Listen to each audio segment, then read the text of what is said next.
La rivière Sahel, autrefois sous contrôle étranger, a été soudainement déconnectée, une décision historique prise par Ibrahim Traoré. Ce geste, symbolique mais profond, bouleverse les rapports de force dans le Sahel, où chaque goutte d'eau a toujours été un levier stratégique. Mais pourquoi ce changement maintenant, au cœur d'une crise géopolitique régionale déjà tendue? Quelles sont les véritables répercussions de cette rupture pour le Burkina Faso et pour l'Afrique dans son ensemble? Cette décision pourrait-elle redéfinir la souveraineté d'un pays tout entier face à l'oppression historique des puissances extérieures? Découvrez comment un simple geste pourrait façonner un avenir incertain pour la région. La fermeture des vannes de la rivière Sahel n'est pas simplement une décision technique.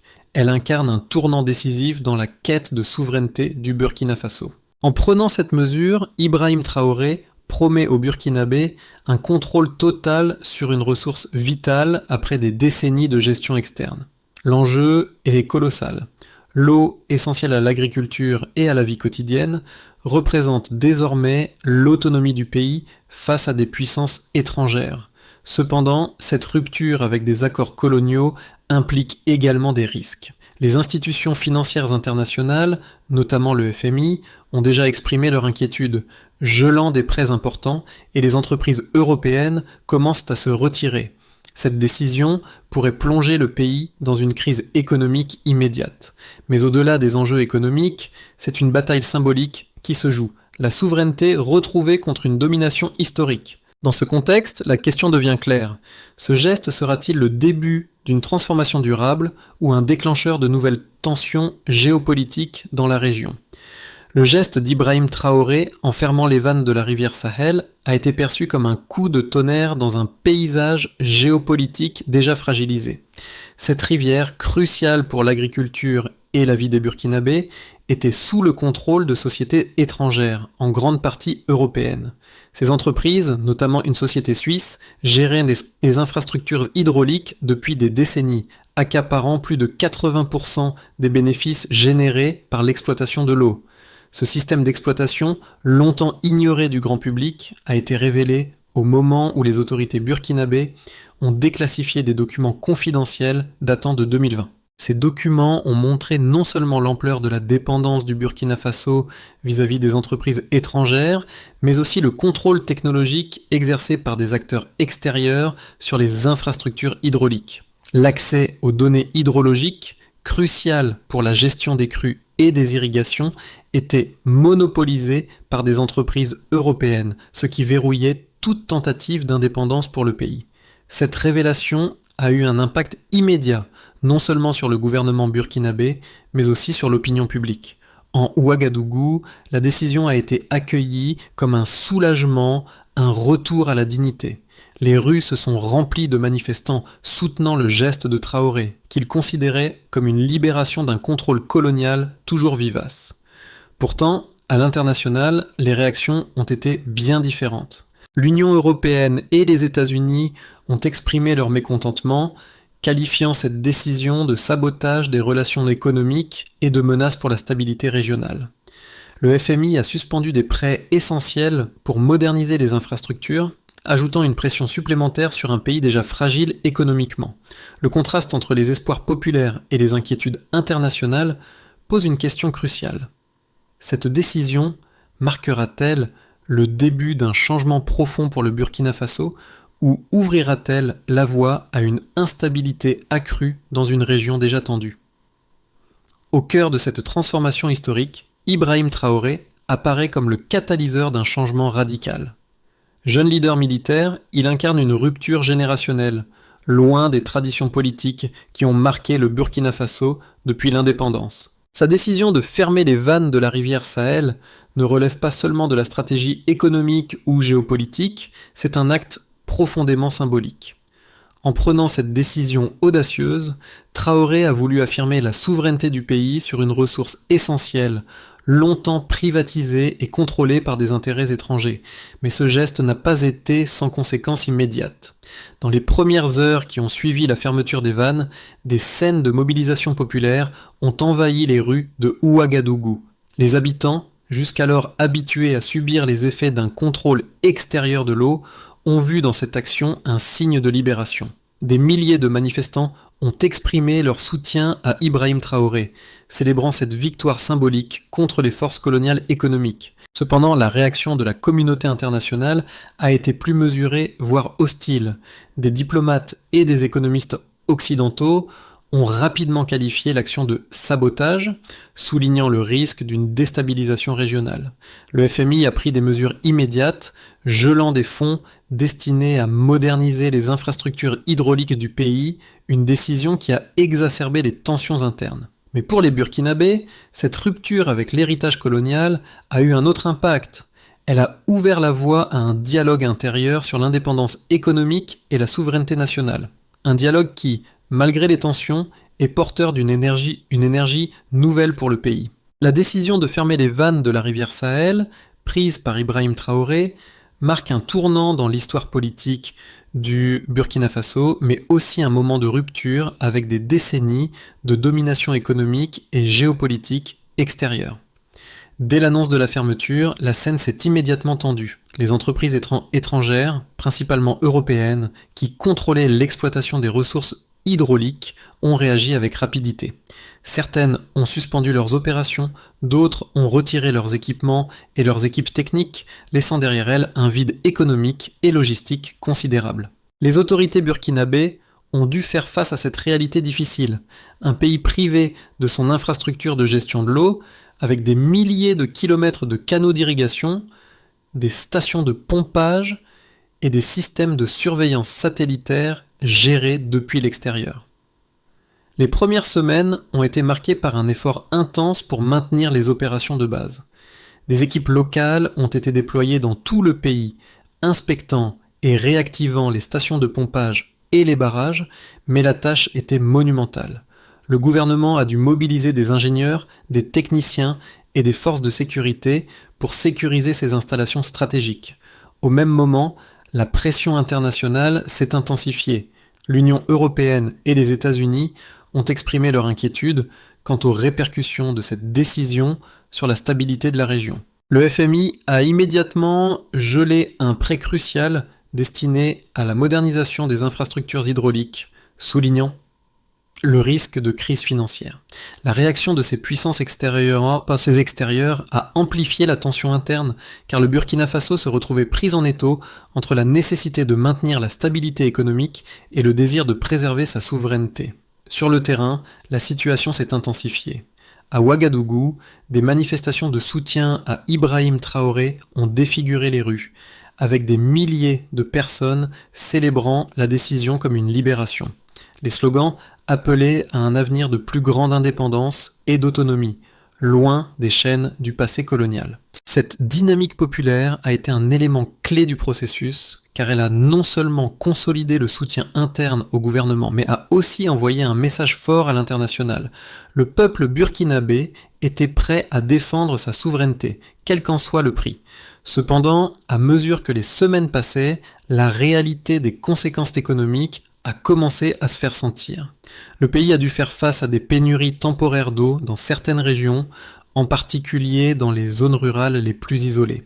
Les communautés qui dépendaient directement des entreprises étrangères pour la maintenance des infrastructures ont été les plus touchées.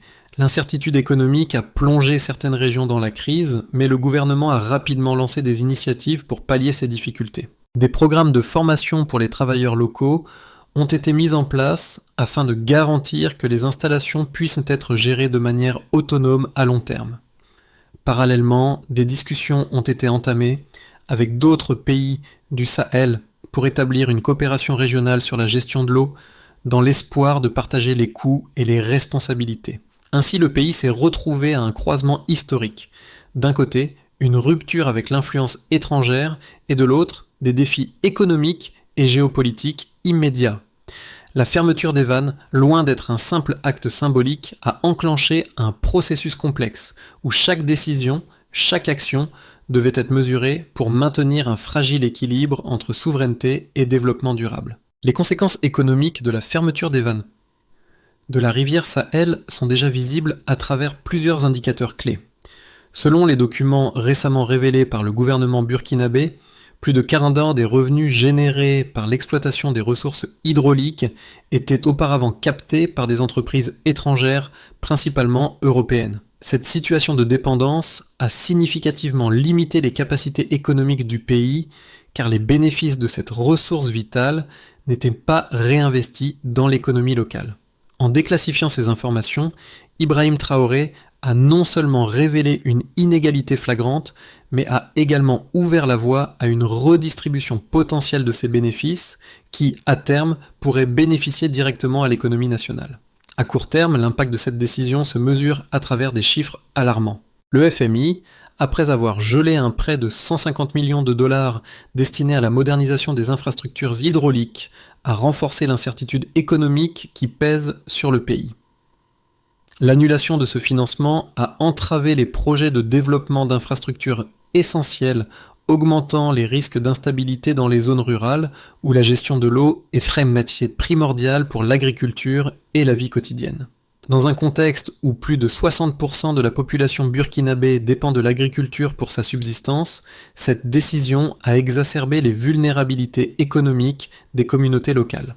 En termes de production agricole, les premières évaluations montrent que les fermes irriguées par la rivière Sahel ont subi une réduction de rendement de 10 à 15% en raison des perturbations dans la gestion des infrastructures hydrauliques. Cependant, il convient de noter que ces chiffres varient en fonction de la localisation des exploitations agricoles.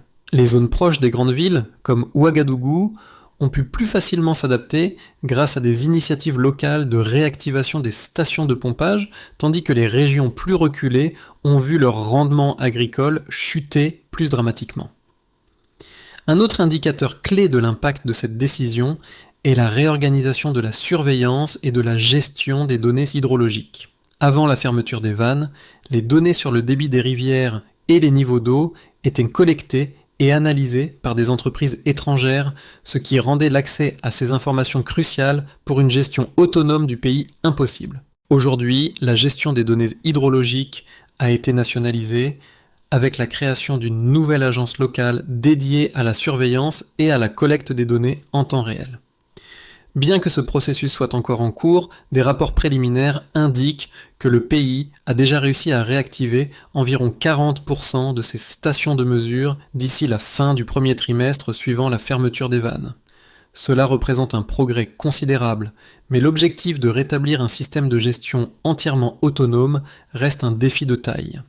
Sur le plan des investissements étrangers, bien que les entreprises européennes se soient progressivement retirées, plusieurs acteurs privés locaux et régionaux ont exprimé leur intérêt pour investir dans des projets de gestion des ressources en eau. Des accords ont déjà été signés avec des entreprises africaines spécialisées dans les technologies d'irrigation et de traitement des eaux.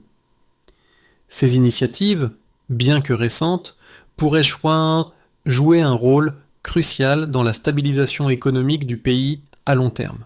Dans l'ensemble, les preuves chiffrées qui émergent depuis la fermeture des vannes montrent des signes positifs de transition vers une gestion plus autonome des ressources hydrauliques, mais aussi une réalité économique difficile à surmonter. Si le Burkina Faso parvient à maintenir cette trajectoire de souveraineté, il devra résoudre plusieurs problèmes majeurs, notamment la réorganisation complète de ses infrastructures et la sécurisation de financements alternatifs pour soutenir son développement. La fermeture des vannes de la rivière Sahel, un acte audacieux d'Ibrahim Traoré, divise profondément les opinions, aussi bien à l'intérieur du Burkina Faso qu'à l'international. Pour ses partisans, cette décision est un acte de justice historique, un redressement nécessaire face à des décennies d'exploitation coloniale. Il souligne que le contrôle de la rivière par des entreprises étrangères, qui accaparaient les bénéfices au détriment du développement national, était une forme d'exploitation moderne, et qu'il était grand temps pour le Burkina Faso de reprendre le contrôle de ses ressources naturelles. Le geste de Traoré, selon eux, n'est pas seulement une déclaration de souveraineté, mais un acte de réappropriation de l'héritage national, permettant au pays de briser les chaînes économiques qui le maintenaient dans une position subordonnée. Cependant, ces mêmes partisans doivent faire face à un certain nombre de défis pour justifier pleinement cette rupture. Tout d'abord, la fermeture des vannes a provoqué des perturbations économiques considérables, en particulier dans les régions rurales qui dépendent directement de l'eau pour l'agriculture. De nombreuses fermes irriguées ont vu leur rendement chuter, et l'absence d'infrastructures locales capables de remplacer les entreprises étrangères a laissé des zones entières dans l'incertitude. La transition vers une gestion nationale de l'eau est un projet ambitieux, mais aussi un défi technologique et logistique majeur. Les Burkinabés doivent rapidement mettre en place un système de gestion de l'eau capable de répondre aux besoins agricoles et domestiques tout en rétablissant l'autonomie du pays. D'autre part, pour les opposants à la décision, le geste de Traoré est vu comme une provocation risquée, susceptible de déclencher une crise géopolitique.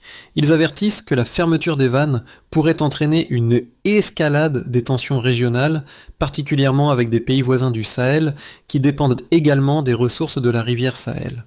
De plus, la réaction immédiate du FMI, qui a gelé des prêts essentiels pour la modernisation des infrastructures hydrauliques, a exacerbé la situation économique du Burkina Faso. La suspension des financements internationaux soulève une question cruciale. La souveraineté hydrique peut-elle vraiment se traduire par une stabilité à long terme, ou le pays risque-t-il de sombrer dans une crise économique encore plus profonde en raison de l'isolement financier ? Le débat autour de la décision de Traoré illustre ainsi un dilemme complexe.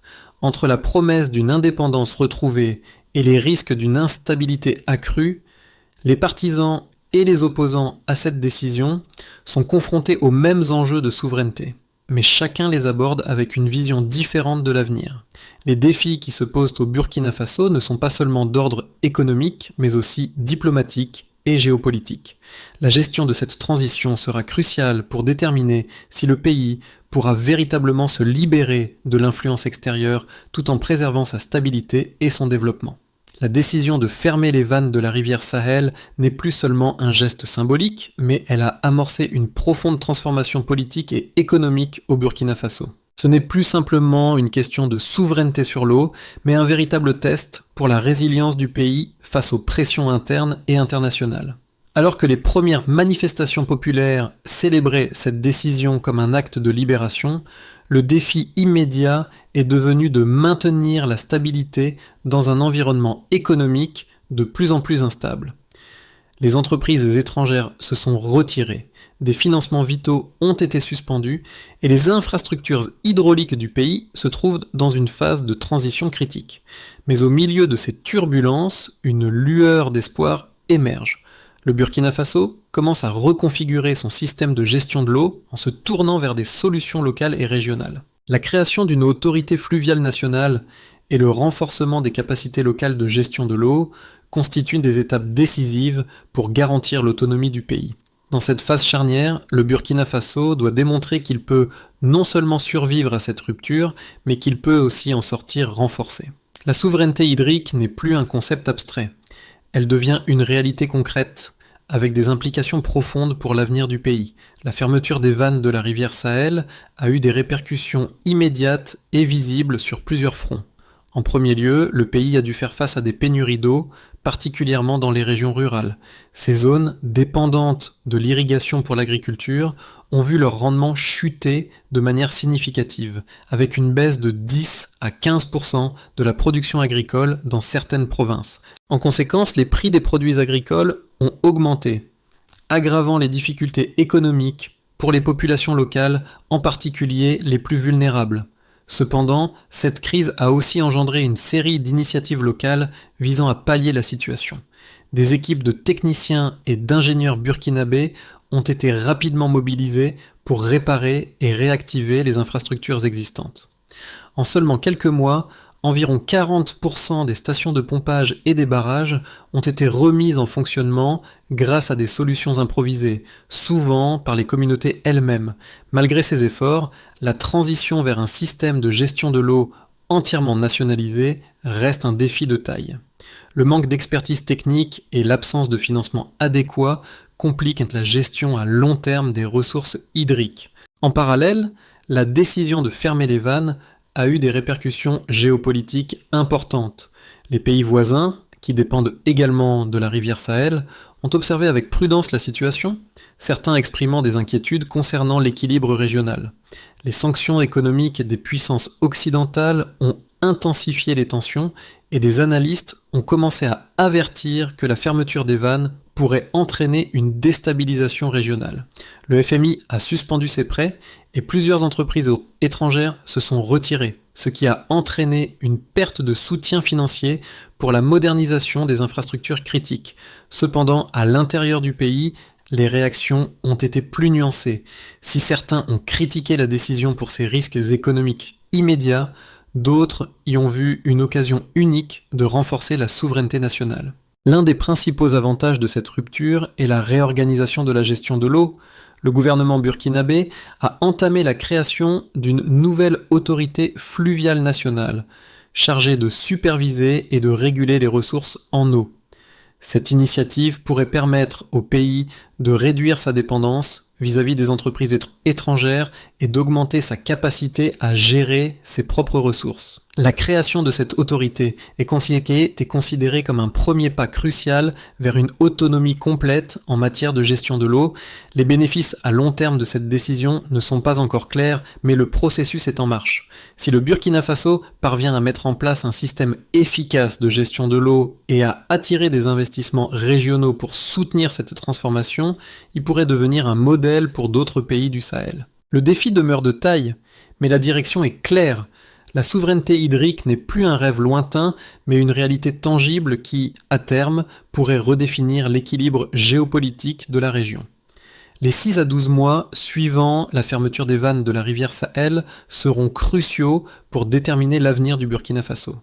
En fonction de la manière dont le pays navigue à travers cette période de transition, 3 scénarios distincts pourraient se dessiner, chacun ayant des implications profondes pour la souveraineté du pays, la stabilité régionale et l'économie mondiale. Scénario de base. Dans ce scénario, le Burkina Faso parvient à surmonter les premières difficultés économiques en réorganisant efficacement ses infrastructures et en développant des capacités locales de gestion de l'eau. Le pays réussit à attirer des investissements régionaux et à établir des partenariats avec d'autres pays du Sahel pour renforcer la coopération hydrique. L'autorité fluviale nationale prend forme et commence à gérer les ressources en eau de manière autonome, bien que le pays reste sous pression internationale, notamment en raison du retrait des entreprises étrangères et de la suspension des prêts du FMI, il réussit à maintenir une relative stabilité économique. La population continue de soutenir le gouvernement et l'enthousiasme populaire autour de la souveraineté retrouvée génère une dynamique positive pour les réformes sociales et économiques. À la fin de cette période, le Burkina Faso pourrait apparaître comme un modèle de résilience pour d'autres nations d'Afrique. Scénario optimiste. Dans ce scénario, le Burkina Faso dépasse les attentes et se trouve en mesure de revitaliser son économie tout en consolidant sa souveraineté. Le pays devient un centre d'innovation dans la gestion de l'eau avec des solutions locales et régionales qui attirent des financements internationaux, notamment des investissements africains. Les initiatives de coopération régionale sont couronnées de succès avec une plateforme sahélienne pour la gestion de l'eau qui se développe. Les tensions avec les puissances occidentales commencent à se dissiper à mesure que le Burkina Faso gagne en respect en raison de sa gestion efficace des ressources naturelles. À la fin de cette période, le pays ne se contente pas de survivre à la rupture, mais en sort renforcé, avec un modèle économique autonome et des liens régionaux solides. Scénario pessimiste. Dans ce scénario, le Burkina Faso lutte pour maintenir sa stabilité économique et politique. Les pénuries d'eau persistent, exacerbées par un manque d'infrastructures adéquates et par la résistance des anciennes entreprises étrangères qui refusent de coopérer avec le gouvernement. Les sanctions économiques internationales restent en place et le FMI continue de bloquer les financements nécessaires.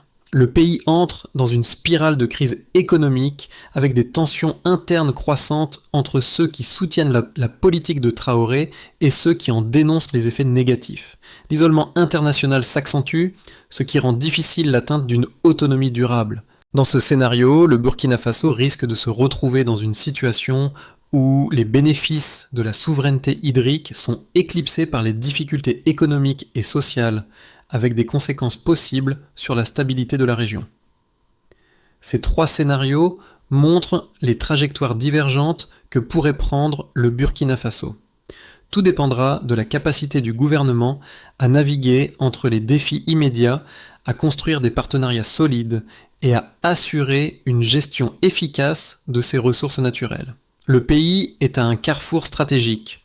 Il peut émerger comme un modèle d'indépendance et de coopération régionale ou se retrouver en proie à des crises profondes. La décision de fermer les vannes de la rivière Sahel ne concerne pas seulement le Burkina Faso, mais résonne profondément dans toute l'Afrique. Ce geste symbolise la quête de souveraineté d'un pays qui a longtemps été sous l'influence de puissances extérieures. Mais au-delà des enjeux politiques et économiques, cette décision soulève une question universelle. Jusqu'où sommes-nous prêts à aller pour reprendre le contrôle de nos ressources naturelles et de notre avenir ? Les Burkinabés, dans les rues de Ouagadougou et au-delà, ont vu dans la fermeture des vannes un acte de libération, un retour à la dignité après des décennies de dépendance. Pour eux, ce n'est pas seulement une question d'eau, mais une question de pouvoir. La question qui se pose maintenant et qui résonne à travers le continent est: est-ce que d'autres nations africaines suivront cette voie et reprendront, elles aussi, le contrôle de leurs ressources naturelles ? Les images des manifestants soutenant Ibrahim Traoré, des jeunes et des vieux unis dans un même élan patriotique rappellent que la souveraineté n'est pas qu'une question de décision politique, mais de sentiment collectif. Ces images, ces scènes de solidarité ne sont pas seulement un appel à l'action pour les Burkinabés, mais un appel à toutes les nations du continent africain. Elles disent que l'Afrique peut se redéfinir, mais seulement si ces peuples prennent en main leur destin. Pour les spectateurs, cette situation est aussi un miroir. Dans un monde où les grandes puissances continuent de contrôler une grande partie des ressources mondiales, comment les pays du Sud global peuvent-ils réécrire les règles du jeu ? Le Burkina Faso pourrait bien être à l'avant-garde de ce changement. Cette question dépasse les frontières du pays, elle touche directement l'identité et l'autonomie de chaque nation. Le Burkina Faso se trouve à un moment charnière où des décisions stratégiques doivent être prises pour garantir la réussite de sa transition vers une souveraineté complète sur ses ressources en eau. Le pays a déjà amorcé un processus de réorganisation de la gestion des ressources hydrauliques, mais plusieurs étapes cruciales restent à franchir pour assurer une gestion durable et autonome de l'eau. La première étape de cette transformation consiste à renforcer les infrastructures locales. Les stations de pompage et les barrages doivent être entièrement réactivés et le pays doit investir dans de nouvelles technologies adaptées à ses besoins. Pour ce faire, il est essentiel de former une nouvelle génération d'ingénieurs et de techniciens capables de gérer et de maintenir ces infrastructures à long terme. Le gouvernement burkinabé doit également chercher à diversifier ses sources de financement, notamment en attirant des investissements privés locaux et régionaux, mais aussi en renforçant la coopération avec d'autres pays du Sahel pour partager les coûts et les bénéfices liés à la gestion de l'eau. La deuxième étape implique de mettre en place une gouvernance régionale de l'eau. Le Burkina Faso doit s'engager dans des discussions avec ses voisins pour créer un cadre de gestion de l'eau partagé, garantissant l'équité et la durabilité pour tous les pays de la région.